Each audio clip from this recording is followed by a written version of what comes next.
Donald Trump, a I vuri taksa Shqipërisë? Është një pyetje tepër e rëndësishme. E përsëris. Donald Trump, a I vuri taksa Shqipërisë?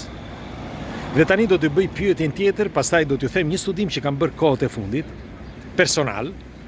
Do t'ju them, është pyetje kjo, për ju, Donald Trump është një I çmendur, një budall, apo si po lëviz, ku është qëllimi I tij? Kush është rastisht I bëj like faqes që jemi sërish, nëse nuk keni bërë, por dëgjojeni me vëmendje. Atëre, para pardje, Donald Trump doli publikisht që tregoi një tabel të taksave që janë vendosur nga shtetet e huaja kundra Amerikës. Gabim. Ato nuk janë taksat që janë bërë kundra Amerikës. Jo. Ajo është një përqindje e të gjithë lëvizjes që bëhet për sa I përket eksportit dhe importit. Bile, do t'ju them, në bazë të lëvizjeve që bën eksport-import Kina, për shembull, Kina bën një lëvizje, pra një eksport, rreth 294 miliard, një gjë e tillë. Okay? Por importon rreth 420 miliard. Pra, po të vini I re, edhe pse është duke numra absurde, në sintezë, Kina më shumë merr se sa jep nga Kina. Pra, ato shifra që tregon Donald Trump nuk janë të vërteta. Atëre do thoni ju, po pse e bën atëre? Ndiqeni me kujdes. Para disa viteve, pata shansin që t'i njihja një banker të fortë, le të themi, që kishte punuar edhe për bankën botërore. Dhe më tha diçka që unë nuk e kuptoja, përveç se nuk e besova, nuk e kuptoja. Amerika, tha, është në debit. Pra, Amerika, si shtet, është në debit me debitorët. Si është në debit, sepse unë për ta kuptuar të u desh vite. Si është në debit? Me fjalë, investitorët japin para shtetit, ose e mbajnë shtetin me para, dhe shteti është I detyruar që t'ja u kthej këto para, por me një taks që X që vendosin. Okay? Pra, ja u kthen, por me një fitim. Nëse këta investitorë do t'i tërheqin këto para dhe nuk do t'i mbajnë më në Amerikë, po t'i çojnë diku tjetër, pra në një shtet tjetër, Amerika fundoset brenda një dite. Pra, buxheti shtetëror I Amerikës fundoset brenda një dite. Për shembull, Shqipëria, e dini ju që sa miliard lek dalin jashtë Shqipërisë që të pasur apo biznesmen ose politikan, të paktën kështu thuhet, që I çojnë jashtë shtetit, ju se keni den fare. Dhe sikur ato para të mbeteshin brenda shtetit, do ishte më mirë, sepse ato para lëvrojnë brenda shtetit dhe kështu që duke edhe pse I kanë në bankë, sidoqoftë, sepse bëhet e pasur banka dhe banka I lëviz pastaj brenda popullit të vet, etj etj. Pra, shteti bëhet I pasur. Dhe në qoftë të se në një vend si Shqipëria, që është 3 milion, le të themi, banor, me 3 milion banor, me ato të ardhua financiare, secili duhet ishte një mbret.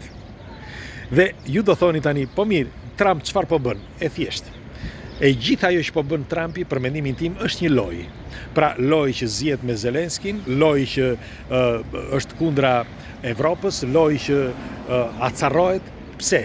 Sepse në këtë mënyrë, sepse ai luftoi, kur ishte herën e parë, luftoi në të gjitha mënyrat që t'i thoshte bankës botërore ose dhe bankave në Amerikë që të ulnin taksat, sepse taksat e fitimit ishin të larta. Dhe u tha që të ulnin taksat, njëkohësisht edhe taksat e atyre e debitorëve. Pra, nëse dikush merr të ardhurë financiare nga banka, mos t'jenë që ti dërmojnë popullin, por t'jenë më të lehta. Mirpo nuk e dëgjoi askush. Dhe tani ai çfarë po bën? E rriti inflacionin që t'jetë sa më lart në mënyrë që bankat të ulen. Sepse duke rritur inflacionin, populli çfarë do bëj? Nuk mund të blej dot. Dëgjoni me vëmendje se është fantastike. Pra, kur rrit inflacionin, populli varfërohet. Dhe nga momenti që varfërohet nuk ka lëvizje. Nga momenti që nuk ka lëvizje, bankat bien, sepse nuk futen para. Si do pasurohen bankat?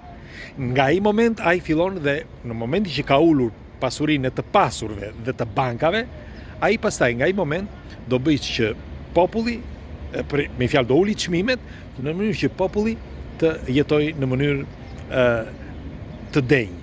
Sepse sot, si se dini, për ata që nuk janë të informuar, çmimet kanë rritur në maja në Amerikë. Në Amerikë nuk jeton dot më. Për shembull, duke filluar që nga sigurimi shoqëror, nga sigurimet në çdo gjë, në çdo aspekt të jetës ti shpenzon. Është normal që edhe në vende të tjera, por në Amerikë janë të larta. Tani, unë nuk jetoj në Amerikë, por do të dëshiroja një komentin tuaj ju që jetoni në Amerikë. Dhe çfarë mendimi keni ju që jeni ekspert për këtë ide?